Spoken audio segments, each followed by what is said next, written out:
La radio Lisolou maintenant partout où vous êtes. Écoutez la radio Lisolou avec ton iPhone, iPad, Samsung, Nokia ou Android, smartphone en utilisant l'application gratuite tunin.com.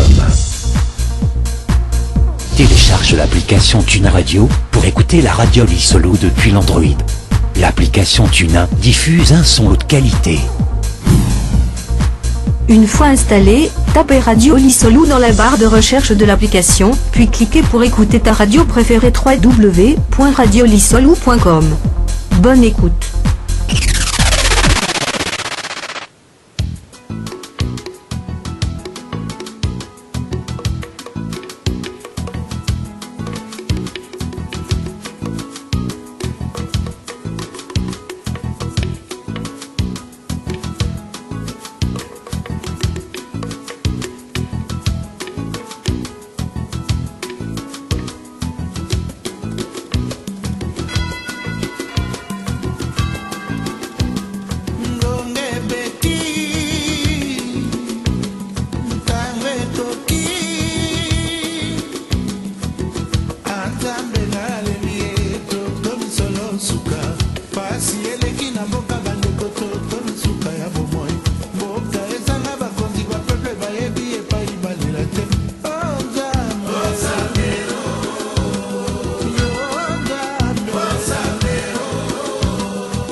Bali Soloa.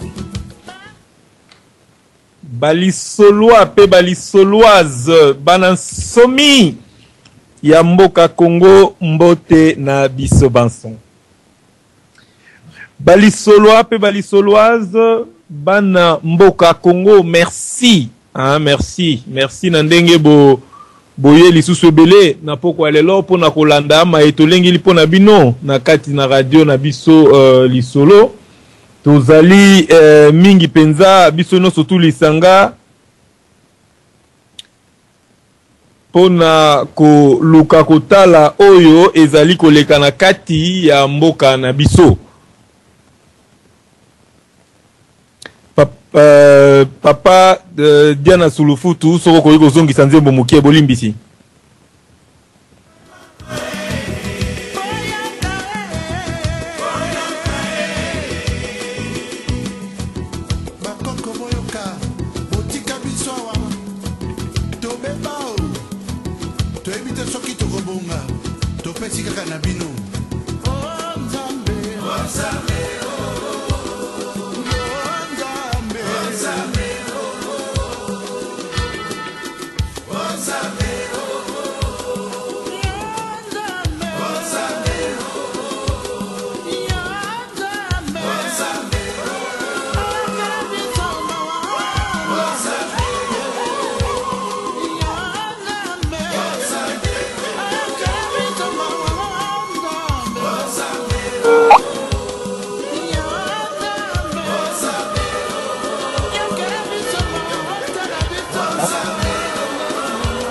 Matondo. Merci beaucoup, hein, Diana Sulufutu. Lisoloise, combattantes, résistantes, peuple congolais, bonsoir. Bienvenue à notre émission de ce soir, Choc des idées, jaillit la lumière, émission présentée par votre ami et collègue, votre frère Amici Bouchiri. Merci beaucoup de votre disponibilité. Merci beaucoup, hein, de votre temps. Aujourd'hui, nous sommes le 21 janvier 2014. Je ne serai pas seul. Hein. Aujourd'hui, je suis avec le député Laurent Louis, qui est notre invité principal pour l'émission de ce soir. Je me retourne du côté de la régie pour voir si notre invité est avec nous. Le député Laurent Louis, bonsoir. Bonsoir. Voilà, merci beaucoup. Hein. Oui. Mais merci à vous de m'inviter ce soir, en tout cas. Merci beaucoup. Hein. C'est plutôt un honneur. Nous sommes heureux, nous, peuple congolais, de vous recevoir encore une fois à la radio Lisolo. C'est la deuxième fois. Meilleurs vœux, hein, de bonheur et surtout de victoire. Hein, pour cette année 2014, nous savons que mois de mai, il y aura des élections. Justement, en parlant de cela, quels sont comment vous vous sentez d'abord? Quelle est la santé aujourd'hui de votre mouvement Debout le Belge? Eh bien, le mouvement Debout les Belges, qui est avant tout un mouvement citoyen, connaît un succès assez important, puisque nous avons dépassé le cap des 3500 adhérents en moins de 2 mois d'existence. Donc évidemment, c'est assez exceptionnel. Debout les Belges peut compter sur une base de soutien qui est assez large et qui représente très bien la population belge, donc c'est-à-dire une population de supporters multiculturels, d'origine, de confessions différentes, tous unis dans un même but, c'est-à-dire l'amour du pays et faire en sorte surtout que la Belgique puisse être mieux gérée, mieux dirigée, et qu'on sorte d'influence. Mais justement, excusez-moi monsieur le député Louis, est-ce que le Debout le Belge, c'est un mouvement, c'est une alliance, c'est un parti politique?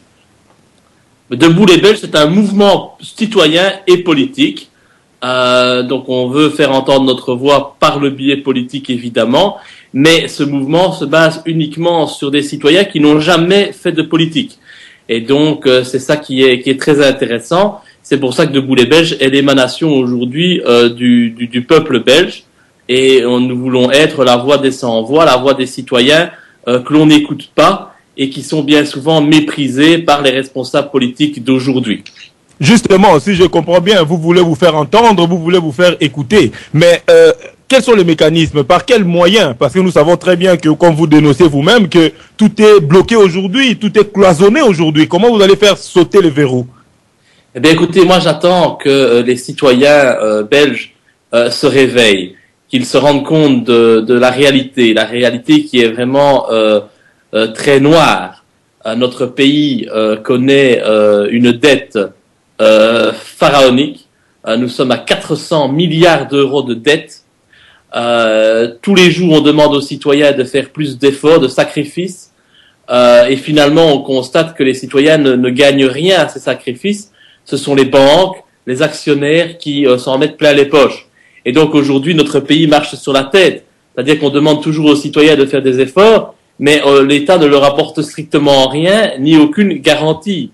Sans compter en plus que le gouvernement belge est en train aujourd'hui de mener une politique qui est assez raciste, et toutes les communautés d'origine étrangère, ou par exemple je pense aussi à la communauté musulmane, sont particulièrement stigmatisées. On sait très bien aujourd'hui que lorsqu'on n'a pas la bonne couleur de peau ou qu'on n'a pas le nom qu'il faut, il est très difficile de trouver un emploi.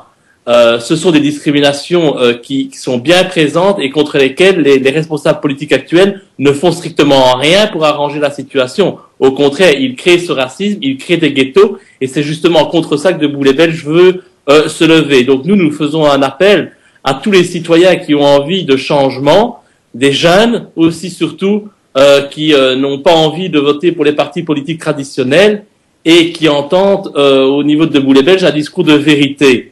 Nous voulons mettre sur la table le politiquement incorrect, dire les choses même si elles ne sont pas spécialement politiquement porteuses ou qui ne vont pas dans le sens des médias traditionnels.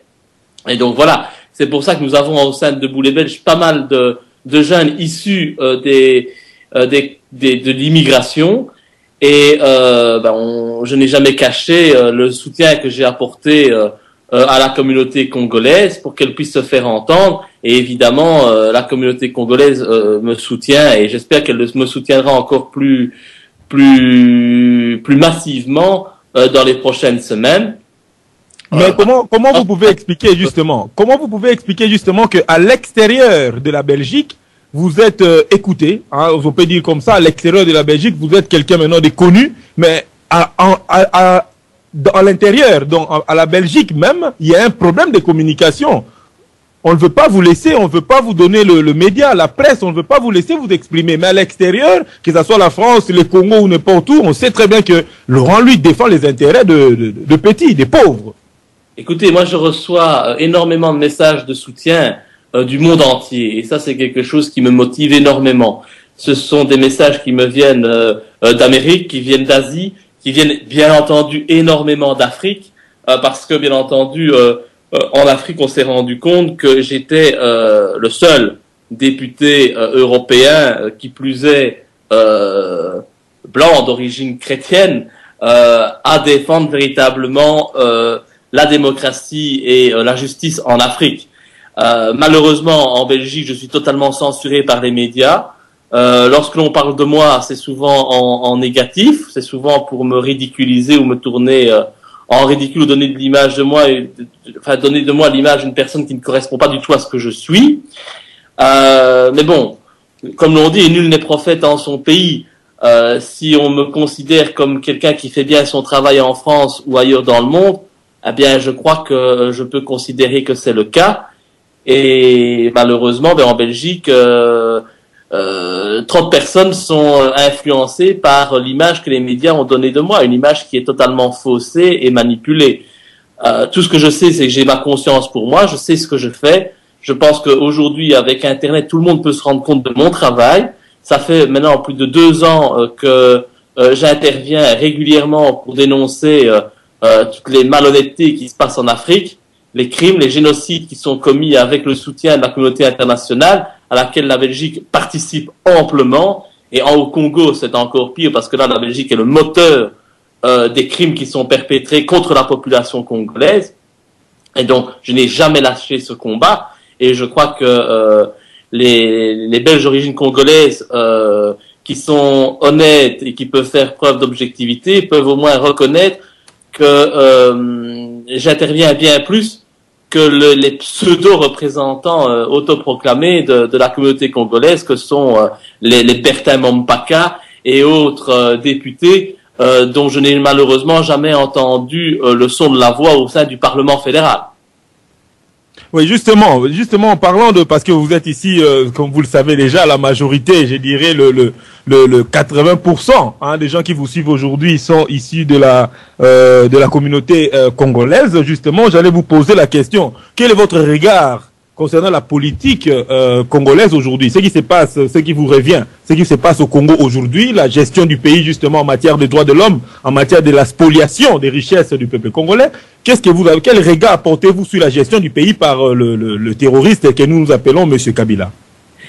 Eh bien oui, évidemment, c'est une catastrophe ce qui se passe au Congo. Le Congo est un pays magnifique que j'ai eu le plaisir de découvrir, pas assez longuement malheureusement, à cause justement de mon opposition à celui qu'on doit bien appeler aujourd'hui le président, mais bon, qui n'est pas vraiment le président selon moi, mais qui en assume quand même les fonctions.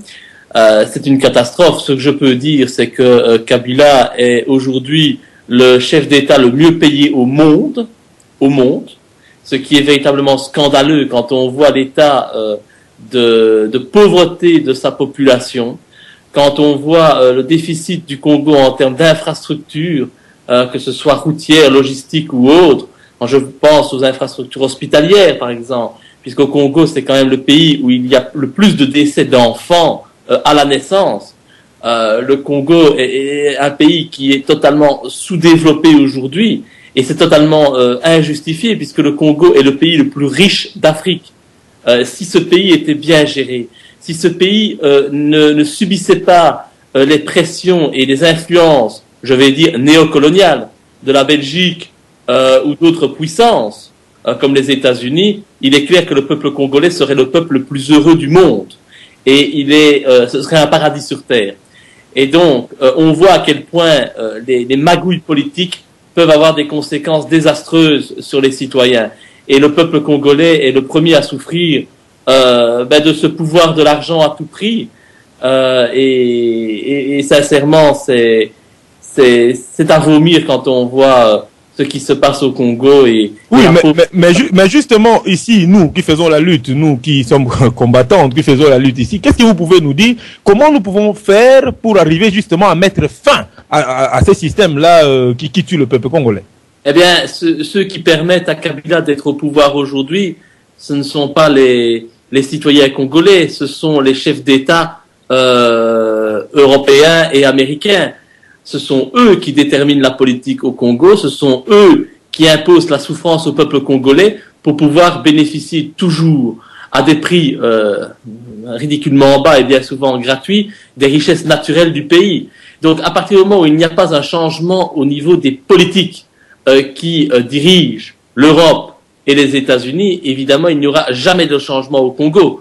Les Congolais pourront voter pour qui ils veulent, les élections seront toujours truquées, parce que la communauté internationale a intérêt à ce que cela reste comme cela, parce que ceux qui nous dirigent ne sont pas des gens qui défendent le bien commun, qui défendent les citoyens, mais ce sont des gens qui défendent avant tout des intérêts financiers et des intérêts de lobby, comme nous voyons par exemple en Centrafrique ou au Mali, des armées européennes qui interviennent non pas pour protéger la population, mais pour défendre des sociétés privées comme Areva, Total, qui vraiment spolient les populations locales. Donc, nous savons tous très bien quel est le rôle joué par les politiciens belges au Congo. Je ne vais pas rappeler les actes commis par certains anciens ministres ou présidents d'assemblée belges ou députés européens, ils se reconnaîtront. Je n'ai même pas besoin de citer leur nom, je crois que tous les Congolais de Belgique les connaissent, qui aujourd'hui soutiennent la politique de Kabila, Didier Reynders en tête, le ministre des Affaires étrangères, et permettent vraiment l'extermination du peuple congolais, parce que c'est bien de cela dont il s'agit aujourd'hui. C'est un véritable génocide qui s'y passe. Et malheureusement, tous les responsables politiques issus de la communauté congolaise sont des collaborateurs. Ce sont ceux que j'appelle les collablacks. ce sont des collaborateurs du système belge, puisqu'ils participent aux partis politiques qui sont au pouvoir et qui soutiennent ouvertement Kabila. Donc ces gens n'ont vraiment aucune morale, et je tiens à les dénoncer, non pas pour être élus à leur place, hein. Cela ne m'intéresse pas, c'est pas cela mon combat, mais je crois qu'il faut toujours dénoncer les mensonges et les manipulations, et ces gens qui se disent élus et représentants de la communauté congolaise, eh bien, sont des collaborateurs, ils participent à l'oppression du peuple congolais, et je crois qu'il est temps de les dénoncer. Mais justement, monsieur Laurent, lui, vous tenez des propos, en tout cas, que nous, peuple congolais, nous retrouvons. Mais ce que j'allais poser comme question, pourquoi est-ce que la classe politique belge, pourquoi est-ce que les députés, les ministres et d'autres, pourquoi ne suivent pas votre direction? Parce que ce que vous dites là, c'est pour sauver un peuple qui est en danger. Pourquoi est-ce que vous êtes seul dans cette démarche qui est noble, qui est juste? Parce qu'aujourd'hui, les populations africaines ne comptent pas pour les dirigeants occidentaux. C'est une réalité. Il y a une seule et unique volonté, c'est de pouvoir utiliser les ressources naturelles des pays africains.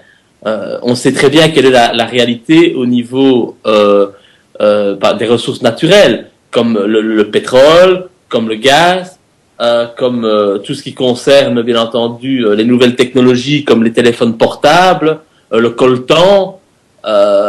N'oublions pas l'uranium, qui est très présent, que ce soit au Mali, en Centrafrique, mais également en République démocratique du Congo.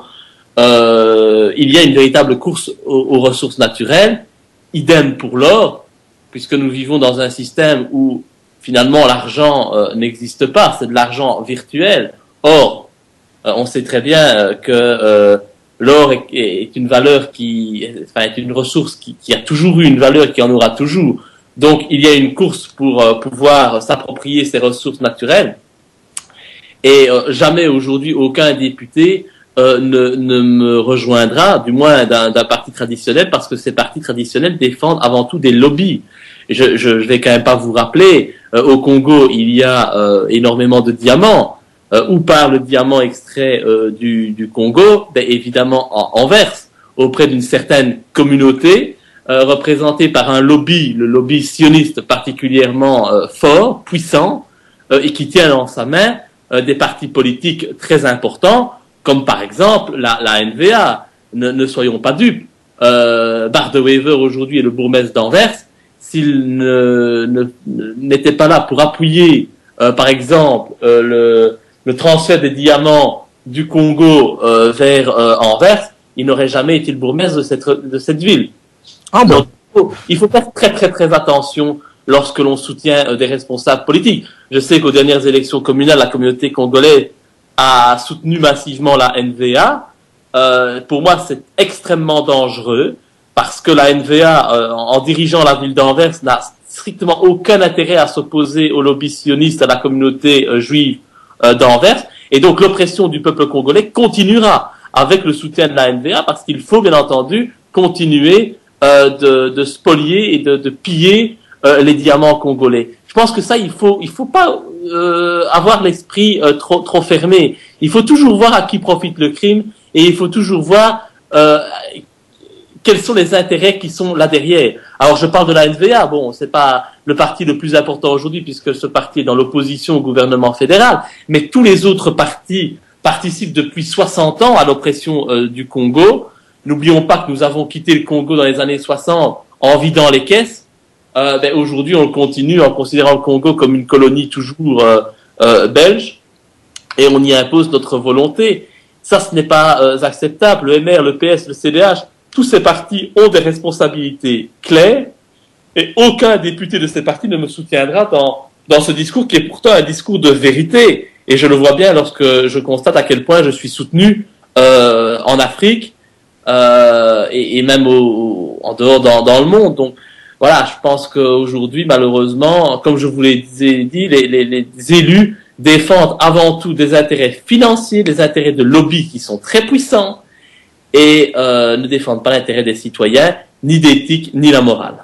Merci beaucoup, député Laurent Louis. Je tiens à signaler à nos auditeurs que Monsieur Laurent Louis nous accorde seulement 1 heure d'interview, parce qu'il a eu une grande journée aujourd'hui, une dure journée.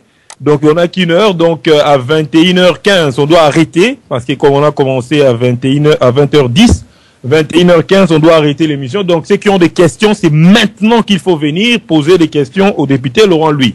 Voilà, Monsieur Laurent Louis. Maintenant parlons du procès. Nous savons très bien que vous êtes en procès. On vous accuse de quoi? Même si nous sommes déjà au courant, on parle de que vous avez outragé le Premier ministre Elio Di Rupo. Qu'est-ce qui se passe au juste, Monsieur Laurent Louis? Ça me fait rire parce que moi je me sens outragé toutes les semaines au Parlement lorsque les ministres qui répondent à mes questions me traitent de tous les noms, m'insultent, lorsque des insultes fusent en permanence des bancs socialistes, je me sens aussi outragé. Donc c'est comique comme quoi il y a 2 poids, 2 mesures, des gens que l'on peut insulter librement et d'autres qui sont intouchables. Donc c'est clair que les poursuites qui sont intentées contre moi sont des poursuites essentiellement politiques. Le parquet a agi sur ordre de la ministre de l'Intérieur, Madame Milquet du CDH, et de la ministre de la Justice, Madame Tortelbaum du VLD. Donc il est quand même inquiétant de voir qu'aujourd'hui dans le monde politique belge, il suffit que des opposants politiques, des adversaires, parce qu'ils occupent des fonctions importantes, décident de vous poursuivre pour que la machine judiciaire se mette en œuvre. C'est pratique, je trouve, parce que c'est alors très facile quand on occupe une position comme celle occupée par Mme Milquet de salir un opposant politique et d'utiliser ses fonctions pour le traîner en justice. Mais bon, passons. Aujourd'hui, j'ai donc comparu devant la Chambre du Conseil qui a décidé de me renvoyer, à ma demande d'ailleurs, devant le tribunal correctionnel parce que je souhaite être jugé en audience publique. Ce que j'ai à dire, j'estime que tous les citoyens belges ont le droit de l'entendre. Et donc,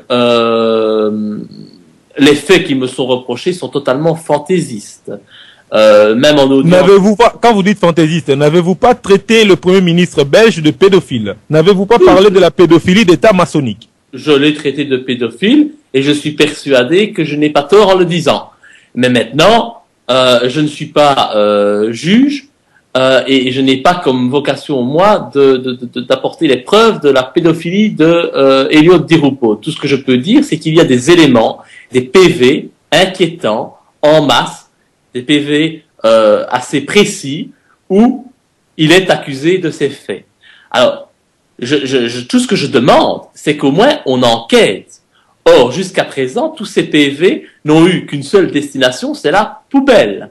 Donc, ce n'est pas normal.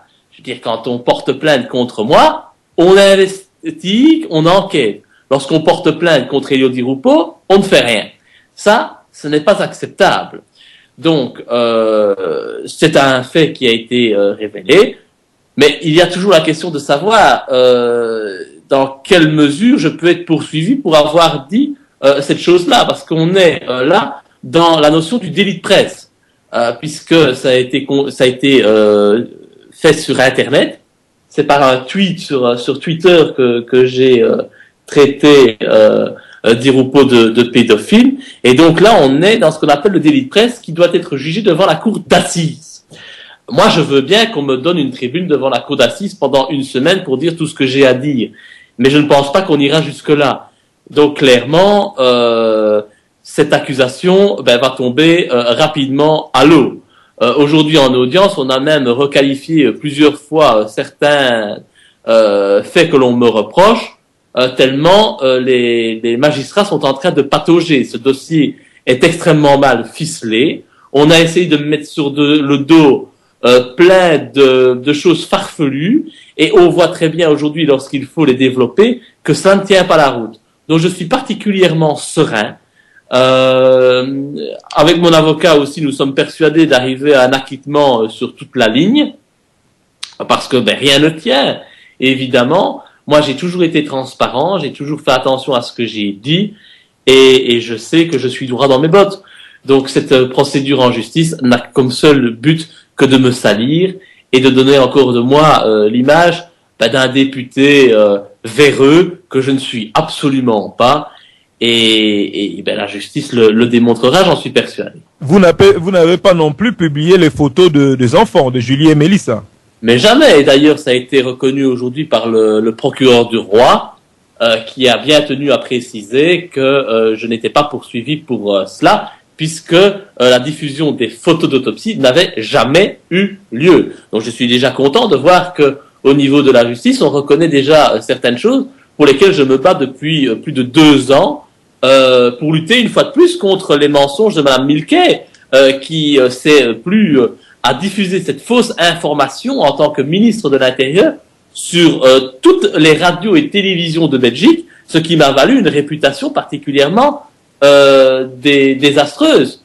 C'est grave quand un ministre ment pour vous salir, et aujourd'hui je suis content que déjà ce mensonge soit reconnu par la justice et que je sois totalement disculpé et innocenté de ces faits que je n'ai jamais commis. J'ai diffusé un rapport d'autopsie, mais ce n'est que du texte, et donc il n'y a jamais eu de diffusion de photos. Je suis pas une crapule, et je ne suis pas un homme qui va mettre comme ça sur Internet des photos de cadavres d'enfants. Je veux la vérité dans le dossier du trou, c'est vrai, mais pas pour autant que je vais verser dans l'horreur. Malgré ça, il y a quand même des choses horribles à dire. Et je l'ai dit devant le Parlement. Je pense que tout le monde peut écouter la vidéo sur YouTube, cette vidéo où je fais des révélations suite à la levée de mon... Oui, justement par rapport avec cette vidéo, je tiens à signaler à nos auditeurs quand même que la vidéo a atteint presque 500 000 visites et avec 2000 commentaires. Et ce qui est curieux, c'est que les 2000 commentaires vont toujours dans le sens de soutenir le député Laurent Louis. Ça vous fait plaisir ou bien il y a encore un combat? Le combat doit continuer, monsieur Laurent Louis. Ah, le combat doit continuer parce que pour le moment, nous ne sommes nulle part. Je constate que les citoyens ouvrent les yeux et me rejoignent, c'est très bien. Chaque citoyen qui ouvre les yeux, pour moi, est un citoyen qui va permettre à notre pays de sortir de la décadence actuelle, parce que c'est bien une décadence qu'on essaie de nous imposer, cette décadence morale, où on a banni toute connotation religieuse de notre société, où les élus se permettent n'importe quel comportement, où on promeut certains comportements dans la société. Donc c'est un pas vers une amélioration, mais il y a encore énormément de pas à faire. Mais bon, c'est vrai que je constate qu'il y a beaucoup de citoyens qui me soutiennent, voir que la grande majorité de ces commentaires, par exemple sur YouTube ou sur Facebook, sont positifs. C'est très important. Ça montre que je ne suis pas seul, que ce que je dis, ce que je dénonce, ne sont pas les divagations d'un député qui serait totalement déjanté. Des gens me suivent, me font confiance, mais aussi ce sont des gens qui ont fait leurs propres recherches et qui sont contents qu'au moins aujourd'hui un député dise tout haut ce que eux pensent tout bas depuis de nombreuses années. Donc c'est mon rôle, je fais ce que j'ai à faire et petit à petit je vois que le message passe. Ouais, justement, c'est que j'allais vous poser comme question. Des milliers de Congolais qui vous suivent ce soir à la radio Lisolo en ces moments précis. Qu'est-ce que nous pouvons faire pour vous aider justement dans votre lutte, dans votre combat qui est proche, de nôtre? Le combat que nous menons nous aussi, c'est le combat de la vérité, de la liberté, le combat de la démocratie, de l'état des droits, la justice distributive. C'est ce que vous revendiquez aussi. Comment nous pouvons faire pour vous soutenir dans cette démarche? Je pense qu'il faut faire preuve de courage, de quitter les habitudes de vote traditionnelles. Jusqu'à présent, je demande simplement à vos auditeurs de se demander pour qui ils ont voté et de se demander en âme et conscience si ces élus ont fait quelque chose pour améliorer leur sort. Je crois que la réponse sera non. Des élus de la communauté congolaise en ont profité pour s'en mettre plein les poches, mais il n'y a pas vraiment eu de retour. Des gens qui viennent pavoiser à toutes les fêtes de la communauté ou qui vont dans des mosquées pour faire campagne, nous les connaissons tous. Malgré cela, ils ne font rien pour la communauté. Donc ce que je veux dire, c'est que aujourd'hui, si on veut sortir de cette logique et opter pour une Belgique plus éthique, une Belgique qui permettra aussi au Congo de sortir de la pauvreté actuelle, je leur demande juste de faire confiance à Debout les Belges. Je ne veux pas parler en termes électoralistes. Je pense que j'ai suffisamment fait mes preuves durant mes 4 années au Parlement pour que je puisse aujourd'hui bénéficier de la confiance de la population belgo-congolaise. Je suis le seul à m'être rendu au Congo dans un intérêt humble. Je suis le seul à avoir rencontré Etienne Tshisekedi, de l'avoir considéré comme le président réel de la RDC. Je suis seul à avoir demandé la reconnaissance devant le Parlement belge des crimes commis par la Belgique lors de la colonisation, des méfaits de la colonisation, mais également du génocide commis grâce au soutien de la Belgique au Congo. Je suis le seul à dénoncer en permanence tout ce qui se passe au Congo et l'oppression du peuple congolais. Je suis le seul à défendre véritablement l'Afrique au sein du Parlement. Cela n'empêche, ce n'est pas pour autant que je ne défends pas les Belges ou la Belgique. Je pense que tout est lié. Je pense que le monde aujourd'hui est un monde en interrelation, et donc lorsque je défends les Africains, je défends les Belges, je défends l'éthique, je défends des valeurs. Lorsque j'interviens pour dénoncer la stigmatisation permanente de l'islam et des musulmans, eh ben je défends également tous les Belges, parce que c'est important aujourd'hui de sortir de ces logiques de stigmatisation dont souffrent les musulmans, mais dont souffrent aussi les belgo-congolais. Donc, je leur demande juste de me faire confiance, de faire confiance à Debout les Belges, parce qu'aujourd'hui, les autres ont beaucoup parlé, ils n'ont jamais rien fait. Moi, jusqu'à présent, j'ai peut-être peu promis, mais j'ai réalisé beaucoup, même s'il n'y a pas eu de concrétisation. Bon, ce n'est pas de ma faute si les autres parlementaires ne veulent pas suivre. Je pense qu'au moins j'ai initié le débat, j'ai fait ce que personne d'autre n'avait fait avant moi, donc je pense que les actes sont là. Je leur demande aussi de m'aider au niveau des signatures. C'est pas un secret, j'ai besoin de 5000 signatures pour pouvoir présenter le mouvement Debout les Belges aux prochaines élections. 5000 signatures, c'est énorme. Et donc là, nous avons besoin des signatures de tous les électeurs belges qui sont domiciliés en Wallonie ou à Bruxelles, ou dans une des 7 communes à faciliter. Donc, chaque personne qui dispose du droit de vote, s'il pouvait nous apporter son soutien par une signature, ce serait vraiment très important. Les formulaires de signature sont sur le site de Debout les Belges, deboutlesbelges.be, tout en un mot, dans la section contact et antenne. Il suffit de choisir l'antenne d'où on habite par rapport à la province, et toute la procédure est expliquée et les documents sont téléchargeables en PDF. Et donc tous ces documents peuvent m'être renvoyés directement à mon bureau au Parlement fédéral. Ou lors d'actions qu'on mène sur le terrain. On est très souvent sur le terrain. D'ailleurs, ce samedi, je serai de nouveau sur le terrain à Bruxelles, du côté certainement de la place de la Monnaie, pour aller récolter de nouvelles signatures. Il y a encore énormément de signatures dont nous avons besoin, donc il faut vraiment pas hésiter. Aussi, chaque personne peut venir le jeudi après-midi au Parlement, parce que j'invite tous les citoyens à assister aux séances plénières, et après on se retrouve pour faire une petite réunion de débriefing. C'est très agréable cet échange entre les citoyens. Et aussi, ben voilà, ce qu'on recherche. Merci beaucoup. Merci, je crois que le message est passé. Hein. Les combattants, les résistants congolais qui nous écoutent aujourd'hui ce soir ont bien compris que vous avez toujours été là. Ça, on n'a même pas à les dire, parce que nous avons des vidéos, nous avons des images. Nous voyons bien Monsieur Laurent, lui, il nous a jamais abandonnés. Vous avez toujours été là à nos côtés dans cette lutte pour la libération totale de la République démocratique du Congo. Je passe la parole à mon collègue, Marc Congo, qui est avec nous, qui va vous poser quelques questions. Marc Congo, à vous la parole. Merci, Ami Bouchiri. Bonsoir. Bonsoir à notre invité, Monsieur Laurent Louis. Bonsoir. Voilà, c'est vraiment un plaisir, un agréable plaisir de vous avoir ce soir à la 3 W Radio Lissolo. Pour moi, c'est sympa et très gentil de votre part pour votre présence ce soir à la radio. Monsieur Laurent Louis, moi, la première question, je vais d'abord revenir sur votre procès. Qu'est-ce qui fait qu'aujourd'hui, les Flamands et les Wallons sont d'accord, vraiment d'accord, à vous mettre de côté? Donc, qu'est-ce qui fait qu'aujourd'hui, les Flamands, vous n'avez même pas de soutien de la part des Flamands, ni des Wallons. Qu'est-ce qui fait que votre problème fait l'unanimité dans la classe politique belge de vous mettre cet embargo? Vous dérangez vraiment les deux communautés.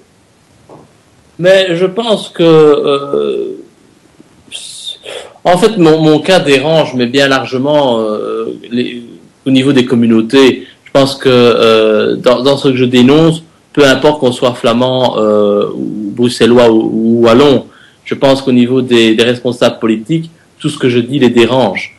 Et donc, je n'y verrai pas une différenciation entre la Flandre et la Wallonie. Pour ça, c'est la même chose. Donc, c'est normal que je n'ai pas plus de soutien en Flandre qu'en Wallonie. Je pense que, vous savez, il n'y a pas que des intérêts électoraux qui sont en jeu. Il y a aussi des intérêts financiers. C'est surtout eux qui sont concernés. Moi, je les dénonce avec fermeté. Et donc, c'est normal que tous les partis politiques traditionnels, qui sont des partis de pouvoir, qui sont des partis qui répondent à des lobbies, soient contre moi. En fait, je n'attends pas de soutien des partis politiques traditionnels. Le seul soutien que j'attends, c'est un soutien de la population. Pour moi, les partis politiques sont corrompus. Ils participent pour moi à une fascisation de notre société. Et c'est pour ça que je réclame la suppression des partis politiques. Parce que ces partis, aujourd'hui, ne travaillent pas pour le bien commun, mais pour des intérêts privés et financiers. Donc, pour moi, c'est totalement logique que je n'ai du soutien nulle part. Et c'est expliqué par les dossiers que je soulève et les choses que je dénonce. Merci, monsieur Laurent-Louis. Monsieur Laurent-Louis, je vais revenir à ce qui concerne le dossier du Congo. Je pense que rapport après rapport de l'ONU, de la communauté internationale et puis de la Commission européenne concernant le Rwanda. Nous avons eu beaucoup de rapports, je pense que c'est sur Internet, tout le monde peut le consulter. Mais jusqu'à aujourd'hui, le Rwanda n'a jamais été inquiété. Qu'est-ce qui fait qu'aujourd'hui, M. Kagame bénéficie de cette largesse-là, avec tout ce qui se passe au Congo, M. Laurent-Louis? Il faut savoir que ce sont des petites mains des dirigeants occidentaux. Donc, ces dirigeants peuvent tout se permettre et puis ils répondent aux ordres aussi de la communauté internationale. Vous savez, quand on crée le désordre à l'est du Congo, eh bien, c'est tout bénéfice pour ceux qui profitent des ressources naturelles, évidemment. Parce que plus il y a le chaos, moins il y a de contrôle et plus on fait ce que l'on veut. C'est ce qui se passe aujourd'hui dans l'est du Congo. Et donc, c'est un peu comme ce qui se passe en Israël. Vous savez, Israël est le pays qui a été le plus souvent condamné par les organisations internationales pour manquement aux droits de l'homme envers les Palestiniens. Malheureusement, il y a des condamnations, mais jamais la moindre sanction. C'est comique de voir que dans d'autres pays, nos États sont les premiers à intervenir pour renverser des pouvoirs en place qu'ils jugent illégitimes. Donc ce sont des manipulations permanentes. Il faut y voir là derrière la main, bien entendu, des dirigeants occidentaux. Et ne nous attendons pas à ce que le Rwanda soit condamné pour quoi que ce soit, puisque tout ça fait partie du projet de spoliation des ressources. Oui, monsieur Laurent-Louis. Récemment, la Belgique, ou l'Union européenne, la Belgique, a reçu le docteur Mukwege, qui a été vraiment honoré. Je pense qu'il a reçu des médailles ici. Mais comment on peut honorer un docteur qui est le docteur qui répare des femmes violées, mais les auteurs des femmes violées ne sont pas inquiétés? Le peuple congolais n'arrive pas à comprendre cette hypocrisie. On déroule le tapis rouge pour le docteur, mais les violeurs, on fait semblant que ces femmes ne sont pas violées. Puis ce docteur reçoit des médailles. Monsieur Laurent-Louis, que pouvez-vous expliquer au peuple congolais? Oui, ben écoutez, pour moi c'est très délicat. D'un côté, on ne peut que saluer le travail fait par ce docteur, parce que bon, il vient en aide évidemment à des femmes qui sont totalement meurtries.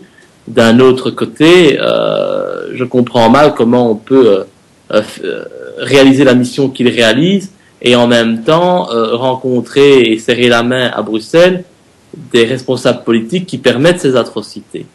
Donc ça, pour moi, ce n'est pas logique.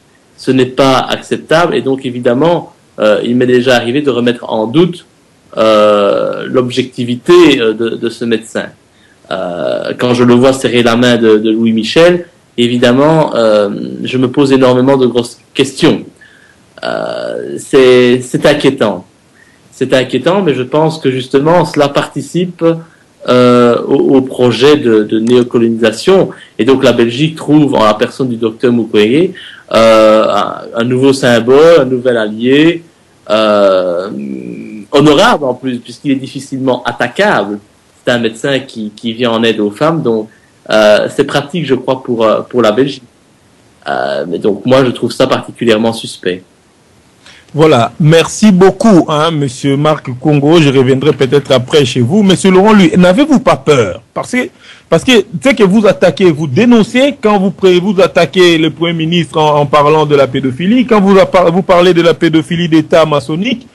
N'avez-vous pas peur que cela puisse se retourner contre vous? Parce que même dans votre discours, vous avez dit que les gens qui ont touché à ces dossiers-là, concernant le minerai, la mafia, l'État maçonnique, la pédophilie, les gens qui ont touché à ces dossiers-là, soit on les a internés. D'ailleurs, je crois que le journaliste aujourd'hui dans les tribunaux a demandé votre internement en disant carrément que vous aviez des problèmes.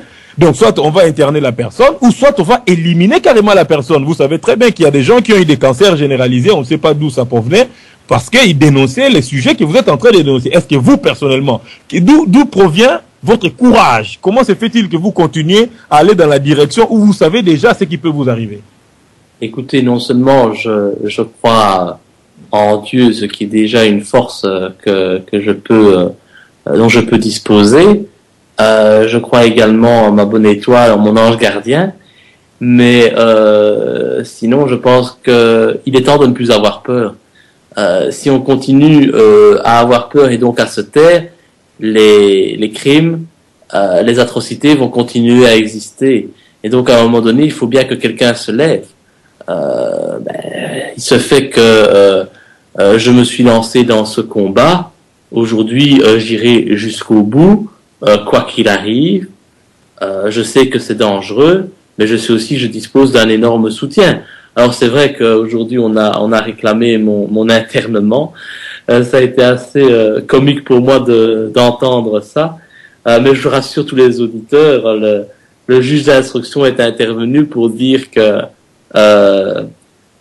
il avait proposé mes interventions au Parlement à différents experts psychiatres qui avaient tous reconnu que j'étais sain d'esprit. Donc vous voyez, j'étais déjà satisfait ce matin. On a déjà dit que je n'étais pas fou. Donc ça m'a fait bien rire parce que vous savez, ce sont des pratiques dignes de l'ère communiste. Sous le communisme en URSS, lorsque quelqu'un avait l'audace d'avoir un discours qui ne plaisait pas au pouvoir en place, on l'internait. C'est pratique, mais aujourd'hui c'est un peu stupide. Je pense que tout le monde peut se rendre compte que le discours que je tiens est un discours lucide. Toutes les personnes qui ont par exemple de la famille au Congo savent très bien que ce que je dis est vrai et que je ne raconte pas de mensonges.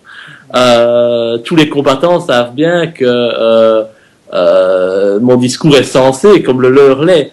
Donc voilà, c'est risible, c'est ridicule. Mais je n'ai pas peur parce que je pense qu'il faut aller jusqu'au bout. Et puis j'attends bien entendu le soutien massif de la population pour me permettre de continuer ce travail.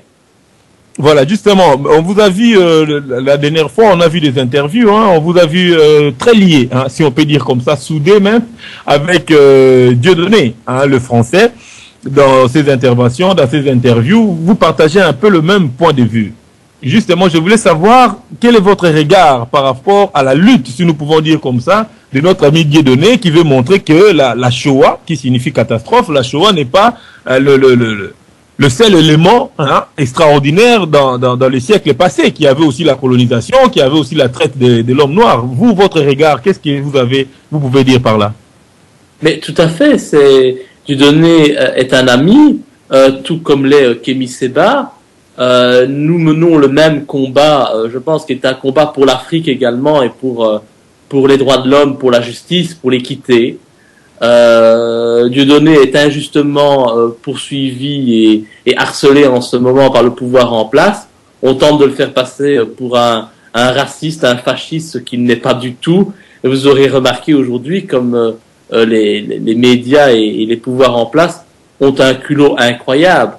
Le public de Dieudonné est le même public finalement que le public de Debout les Belges, c'est-à-dire un public essentiellement issu de l'immigration. Et oser accuser ces gens de racisme ou de fascisme, c'est vraiment risible. Donc aujourd'hui, nous sommes véritablement des défenseurs de la liberté d'expression. C'est clair que la Shoah est un crime horrible qu'il faut bien entendu rappeler pour ne pas qu'il se reproduise. Et moi, je n'ai strictement rien contre la communauté juive. Je ne suis absolument pas antisémite. Mais tout simplement, je voudrais, au lieu qu'on passe peut-être toutes les semaines à parler de la Shoah et à la commémorer, moi, j'aimerais bien aussi qu'on commémore les crimes de la colonisation, mais aussi les crimes actuels. Parce que lorsque nos avions vont en Libye pour larguer leurs bombes et qu'ils tuent des populations civiles innocentes, comme c'est le cas également en Afghanistan, là, personne ne s'en émeut. Ce n'est pas grave. C'est tout à fait normal et on banalise là. Mais pour moi, c'est totalement condamnable. Et donc, moi, je voudrais non seulement qu'on parle de la Shoah, on peut en parler. Ces 6 millions de morts. Bon, ben ça, c'est ce qu'on a dit. Moi, je n'étais pas là pour le savoir, évidemment. Mais l'histoire a retenu 6 millions de morts. C'est remis en question. Bon, je sais qu'on ne peut pas le remettre en question au niveau de la loi. Donc, écoutez, moi, je vais pas remettre ça en question. Mais tout ce que je sais, c'est que la colonisation belge au Congo, c'est plus de 10 millions de morts. Et là, on n'en parle pas. Au contraire, qu'est-ce que l'on fait? On laisse des plaques commémoratives au musée de l'Afrique à Tervuren, où l'on dit que la Belgique a apporté la civilisation. On fait main basse sur l'esclavage, sur les mains coupées, et sur les génocides qui ont été perpétrés, sans compter les viols de femmes qui ont été faits par les colons. Donc je veux bien, moi, qu'on parle de la Shoah, mais il serait temps aussi qu'on reconnaisse les autres crimes.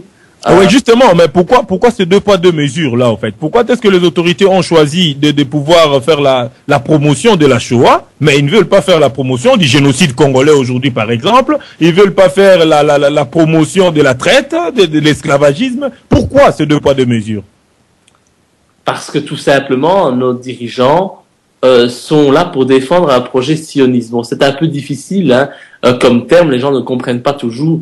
Mais qu'est-ce que le sionisme? En fait, c'est un combat pour mener à la création de l'État d'Israël, un État qui devrait avoir vocation à s'étendre de plus en plus. C'est déjà le cas aujourd'hui, hein, puisqu'on se rend compte que avec les différents printemps arabes, on a mis finalement à la tête des pays du nord de l'Afrique des gouvernements pro-sionistes. Et donc, Israël ne cesse d'augmenter son aire d'influence. Il faut savoir aussi que le lobby sioniste est particulièrement lié au lobby financier.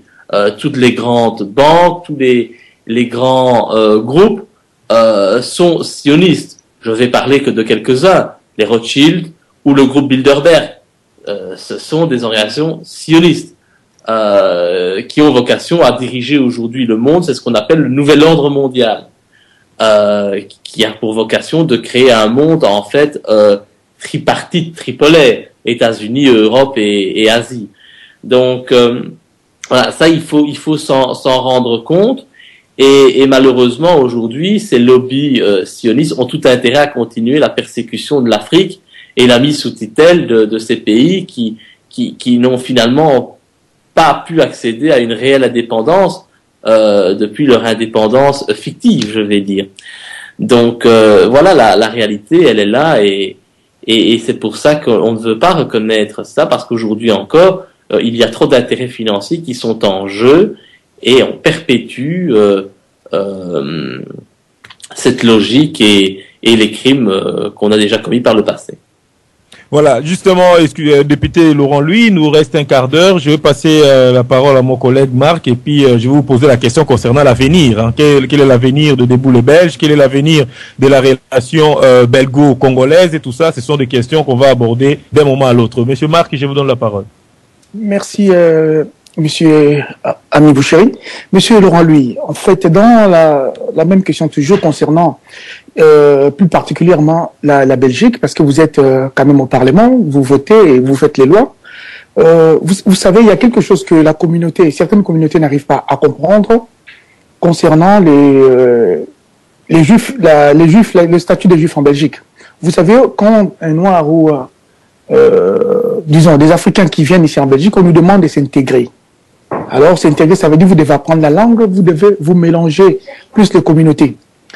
Alors quand on remarque comment vivent les Juifs en Belgique, c'est un peuple qui est retiré, qui se marie entre eux, qui vont dans leurs écoles, qui mangent dans les restaurants. C'est-à-dire, il n'y a pas d'intégration. Ils s'intègrent avec personne. Mais il y a une tolérance par rapport à leur façon de vivre. Alors que les autres communautés doivent s'intégrer, doivent vraiment apprendre la langue. Il y a tout un programme qui est fait pour eux. Un programme d'intégration, je ne sais pas, vous qui connaissez un peu les lois. Ouais. Oui, et les Juifs, on ne les demande absolument rien. Ils vivent vraiment séparés, et des autres communautés, et aussi des Belges. Ils ont leur quartier, ils ont leurs habitudes, donc personne n'a un mot à dire. Y a-t-il une loi qui est votée en Belgique pour eux, ou bien ils ont imposé leur système de vivre ici en Belgique?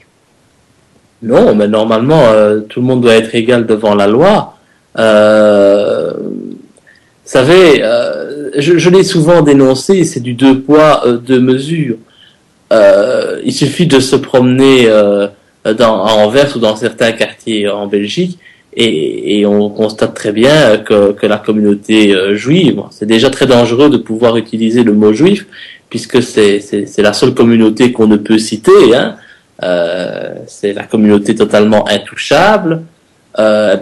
Évidemment, elle se comporte comme bon lui semble. C'est vrai que on peut constater une différence de traitement par rapport à la communauté qui soit musulmane ou la communauté africaine. Ce n'est même pas une intégration que l'on demande, c'est une assimilation. On le voit bien, il faut totalement renier presque sa culture pour pouvoir être accepté. Je pense aux mamans qui portent le foulard sur la tête parce que c'est comme ça traditionnellement qu'on le porte. Voilà, ça c'est quelque chose qui est stigmatisé, qui est très mal vu. Tout ce qui est tenue traditionnelle est très très très mal vu. Je ne parle même pas du voile musulman parce que là évidemment c'est la stigmatisation totale.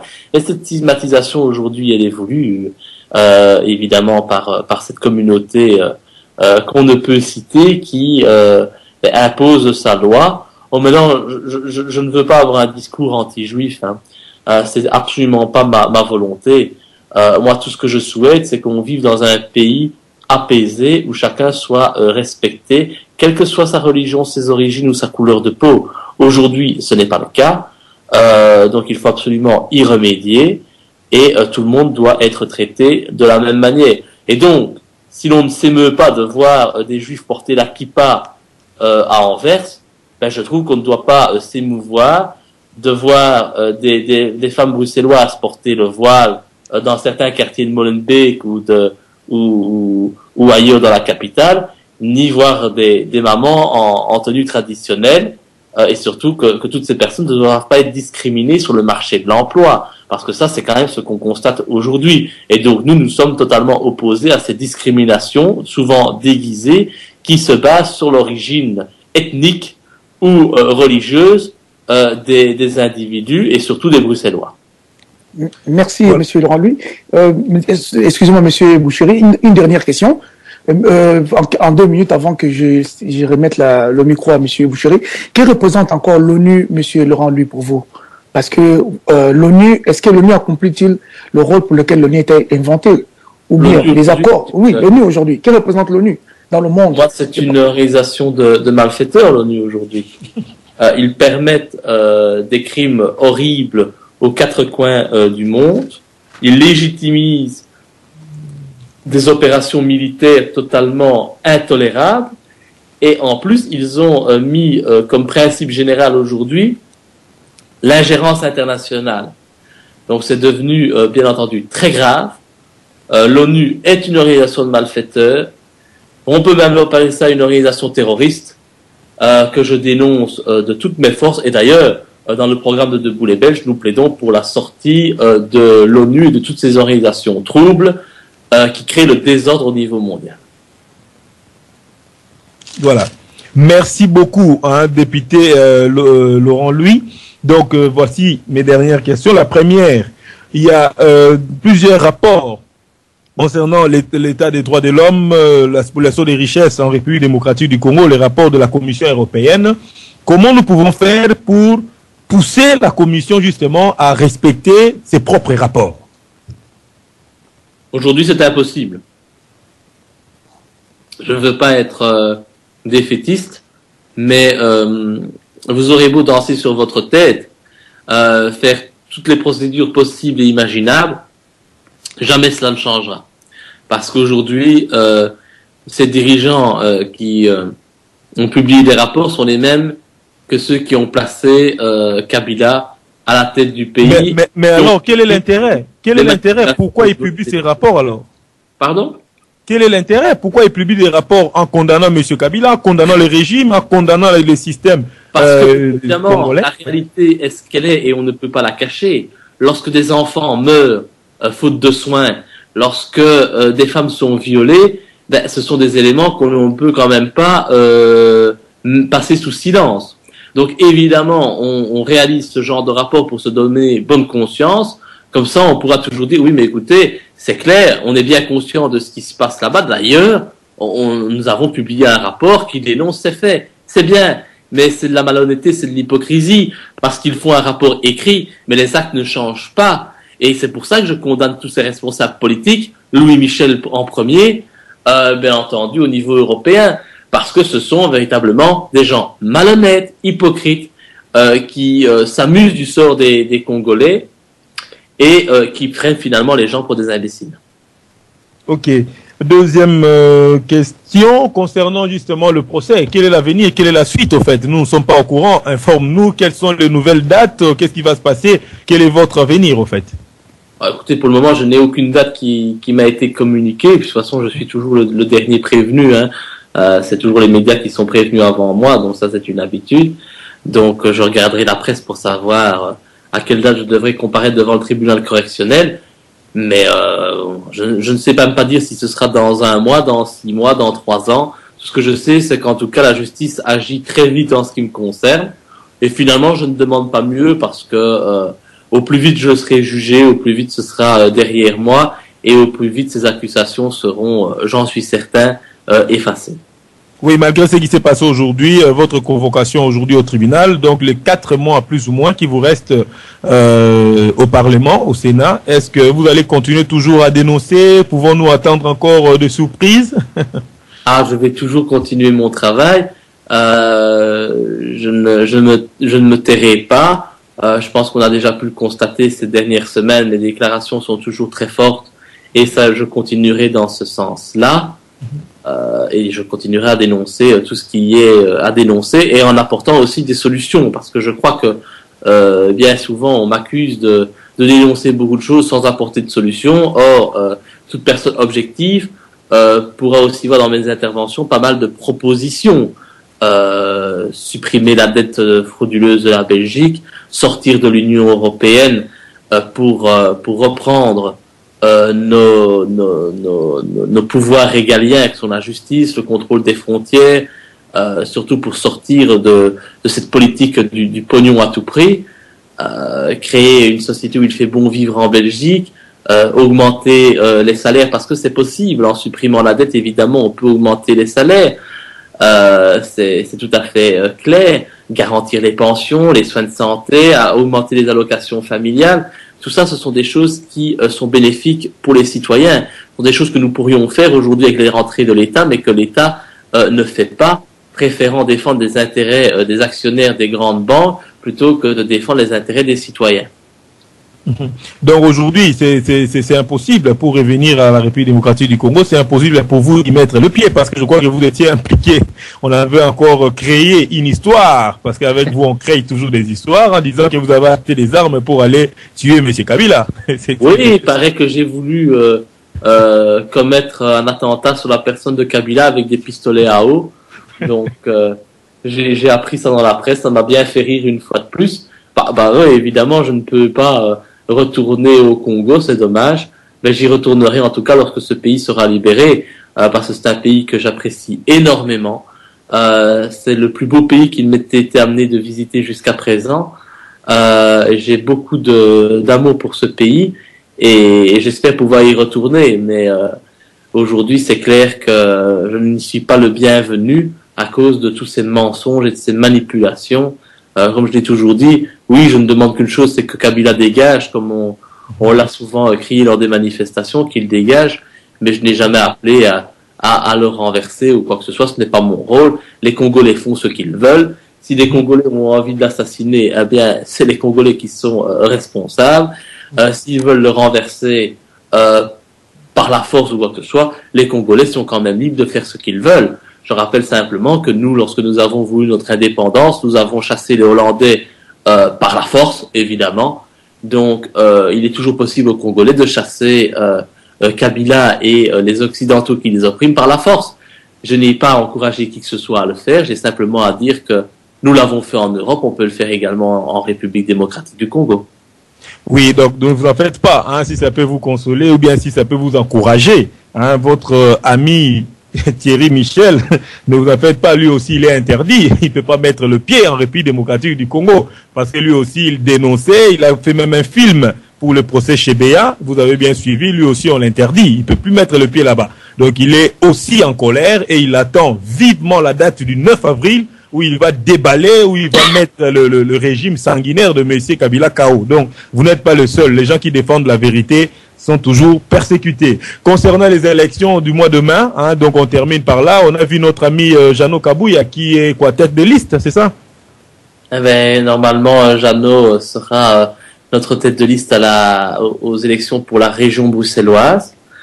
C'est important parce que les élections de mai 2014 sont des triples élections, donc les élections au niveau de l'Europe, des élections fédérales où je serai candidat à Bruxelles sur les listes de Boulet Belge, et bien entendu régionales où Jeannot sera tête de liste. Je pense que c'est un mouvement, c'est un élément très clair un acte très clair que je pose en faisant confiance à Jeannot. Nous connaissons son parcours. Il a été membre d'un parti traditionnel, le CDH. Il a vu comment se comportaient certains élus comme Monsieur Mampaka. Et je pense que ce n'est pas anodin s'il nous a rejoints. Il sait ce qui se passe. Le Parlement, il le connaît. Il est déjà venu plusieurs fois. Il voit comment se comportent ces pseudo-élus de la communauté congolaise et comment je me comporte. Et je pense qu'il a fait un choix courageux parce qu'il aurait été plus facile pour lui de continuer à rester au CDH et d'avoir évidemment une petite place par-ci par-là. C'est un acte courageux qu'il fait en nous rejoignant et donc je crois que ça montre à quel point notre combat est objectif, est réel et nous au moins ce n'est pas du vent. Donc je compte évidemment sur l'ensemble de la communauté belgo-congolaise pour soutenir Debout les Belges, pour me soutenir parce que j'ai évidemment besoin d'énormément d'électeurs pour pouvoir conserver mon siège député. Il me faudra 40 000 votes pour pouvoir rester député. 40 000 votes, c'est tout à fait possible à Bruxelles, mais il faut que la communauté congolaise se mobilise en masse, ainsi que l'ensemble de la communauté africaine, parce que je pense que mon combat dépasse largement le Congo. Et donc voilà, je lance un appel. Maintenant, libre à chacun de juger. Moi, je demande simplement qu'on me juge sur mes actes et sur les interventions que j'ai faites jusqu'à présent et sur mon programme. Je pense qu'il n'y a aucun parti politique aujourd'hui qui dénonce l'ingérence belge en Afrique centrale, qui veut y mettre un terme. Il n'y a aucun parti politique qui critique ouvertement le président fantoche Kabila. Donc voilà, je pense que le choix est très clair, très simple, limpide. Aujourd'hui, si on veut sauver le Congo, si on veut aider le Congo à accéder à une réelle indépendance, il faut soutenir en Belgique Debout les Belges. D'ailleurs, ce n'est pas anodin, Debout les Belges, c'est très proche de Debout Congolais. Donc je pense qu'on peut tous se réunir derrière ce mot. Nous sommes bien entendu tous avec des origines différentes, mais nous sommes tous belges. Et donc, Debout Congolais, Debout les Belges, je pense que c'est important que tout le monde nous apporte son soutien. En tout cas, nous ne laisserons pas tomber la communauté congolaise si nous sommes élus. Je pense que déjà on peut compter sur Jeannot Kabouya qui fait un excellent travail de journalisme aussi au quotidien sur son blog où il dénonce beaucoup de choses qui se passent au Congo et ici en Belgique. Donc lui aussi a fait ses preuves. Je pense que c'est un combattant aguerri. Il a mené beaucoup de combats. Je pense qu'il a le soutien de beaucoup de membres de la communauté. Et donc voilà, nous ne sommes pas des petites mains, nous ne sommes pas des beaux parleurs, nous sommes des gens qui agissons. Et véritablement, moi je m'en remets aux Congolais de Belgique pour qu'ils nous soutiennent et qu'ils sachent que voilà, on dit souvent que je suis le plus belge des Congolais. Ça me fait toujours rire parce que voilà, c'est comme ça qu'on m'appelle lors des manifestations, comme si j'étais plus congolais que belge. Mais voilà, je crois qu'il faut pas spécialement être d'origine congolaise pour pouvoir aimer le Congo et défendre la communauté congolaise. C'est ce que je fais. Et plus largement, c'est l'ensemble des Belges que je défends. Donc, je lance un appel pour qu'on nous soutienne, pour qu'on vote massivement pour Debout les Belges. On a déjà essayé de voter pour les autres, ça n'a rien changé. Ça ne coûte rien de voter pour Debout les Belges. Ça ne coûte rien non plus de nous soutenir, de nous apporter vos signatures. Et aussi, je lance un appel à toutes les personnes qui voudraient être candidats. Il y a encore des places à prendre sur nos listes. Nous recherchons surtout aussi des femmes qui peuvent mener ce combat et que surtout qu'on ne nous sorte pas des femmes potiches comme la dernière élue là au Parlement fédéral qui se contente de venir chaque semaine appuyer sur son bouton en séance plénière mais n'a jamais pris la parole à aucune occasion. La preuve, je ne connais même pas son nom, donc vous m'excuserez de ne pas la nommer, mais c'est une élue du CDH et je trouve ça particulièrement dramatique de toucher 6 500 € pour appuyer sur un bouton sans jamais ouvrir la bouche. Des potiches, nous n'en avons pas besoin. Moi, ce que je souhaite, ce sont des gens de combat, des gens qui n'ont pas peur de dire la vérité et des gens qui se battent pour la vérité, pour la justice, pour l'équité, pour l'éthique. Merci beaucoup, monsieur Laurent Louis, député fédéral belge. Merci beaucoup de votre présence aujourd'hui à la radio Lisolo. Vous nous avez accordé 1 heure. Vous voyez, on a respecté, même si on dit les Africains ne respectent pas l'heure, mais aujourd'hui, nous avons respecté. Vraiment, nous sommes heureux, nous sommes contents. On voulait vraiment vous entendre, on voulait vraiment comprendre votre détermination, surtout les objectifs de votre mouvement Debout les Belges. Tout ce que moi je peux vous dire, tout simplement, que sachez très bien, que c'est pas seulement le Congolais que vous voyez autour de vous, non. Nous qui sommes derrière, nous connaissons le sens de votre combat, nous connaissons la difficulté de votre combat et nous attendons impatiemment les élections de mai 2014 pour vous montrer de quoi nous sommes capables et surtout vous donner notre soutien. En tout cas, député Laurent Louis, merci. Je n'ai qu'un mot à dire, c'est Ingeta, pour terminer. Ingeta. Merci beaucoup, bonne soirée. Merci de m'avoir donné la parole et un grand bonsoir à tous vos auditeurs. Merci beaucoup. Merci. Voilà. La radio Lisolo maintenant partout où vous êtes. Écoutez la radio Lisolo avec ton iPhone, iPad, Samsung, Nokia ou Android, smartphone en utilisant l'application gratuite tunin.com.